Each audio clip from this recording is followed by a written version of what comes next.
नमस्कार, मैं डॉक्टर मंजू भार्गवी भार्गवी सिंफो में आप सभी का हार्दिक स्वागत करती हूँ। आज मैं आप लोगों को मीराबाई जी कृत पदों का भावार्थ सुनाने जा रही हूँ। पहले पद में मीराबाई कहती है कि वह गिरिधर गोपाल या गिरिधर नागर के प्रति प्रेम में डूबी हुई है। वह भगवान श्री कृष्ण को अपना सब कुछ मानती है, प्रियतम पति सब कुछ मान के उसके प्रेम में वह लीन हो गई है।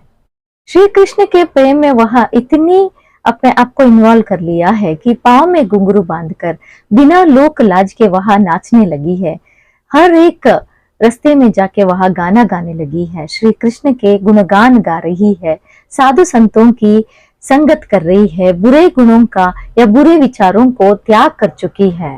इस तरह श्री कृष्ण गुणगान करने से, भगवान में लीन होने से उसको क्या मिला है? मुक्ति के लिए वह मार्ग ढूंढ रही है। श्री कृष्ण को अपना सब कुछ मान लिया है मीराबाई ने। वह कहती है कि श्री कृष्ण के बिना ये जो संसार है वह निरर्थक है, खोखला है, सब कुछ अधूरा लगता है इसे।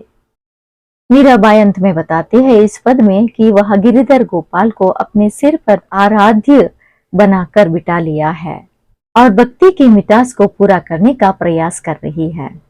दूसरे पद का भावार्थ है, मैं तो सिर्फ गिरिधर गोपाल के प्रेम में रंगी हुई हूँ। अपनी सखियों से कहती है कि हे सखी, मेरा तन मन धन सब कुछ श्री कृष्ण के लिए मैंने अर्पण कर दिया है। मेरा झोला जो है वह पंच रंगों से भरा हुआ है। मैंने अपने आप को श्री कृष्ण में अर्पण कर लिया है। मैं तो वृंदावन के झुरमुटों में घूमती हूँ, नाचती हूँ, वहां पे मेरे प्रभु श्री कृष्ण मुझे मिलते हैं, मेरे साथ वो भी नाच गाना करते हैं।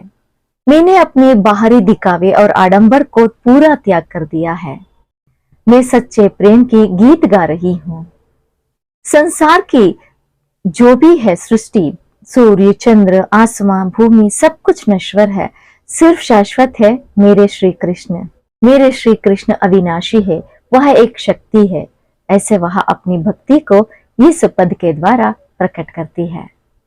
मीरा कहती है कि भगवान को अर्पण करना है दीप, तो तुम स्मरण को दीप बनाओ, उसके अंदर बत्ती रूपी मन को रखो और प्रेम रूपी तेल डालकर उसे अर्पण करो श्री कृष्ण के लिए। इस तरह जो दिया है, इस तरह जो प्रेम है वह दिन रात जलता रहना चाहिए।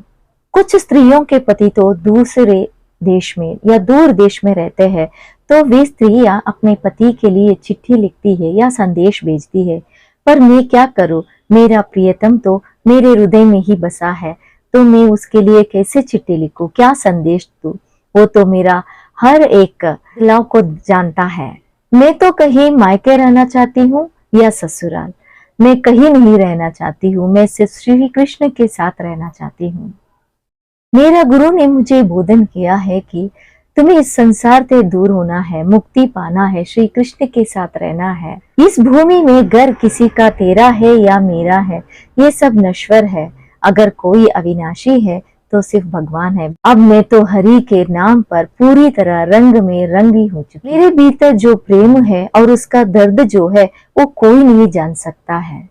मैं अपने प्रियतम के प्रेम में पागल हो चुकी हूँ, लेकिन मेरे दर्द को जानने वाला यहाँ पे कोई नहीं है। जैसे कि घायल व्यक्ति ही किसी और एक घायल व्यक्ति का दर्द जान सकता है, उसी जैसे प्रेम में पड़े हुए लोग ही मेरे प्रेम का दर्द समझ सकते हैं। यहाँ पे मीराबाई एक उदाहरण देती है कि जौहर ही जान सकती है कि जलने का ताप क्या है। इसी जैसे प्रेम का अनुभव सिर्फ प्रेम किए हुए व्यक्ति या प्रेम करने वाले व्यक्ति ही उसको अनुभव कर सकते हैं।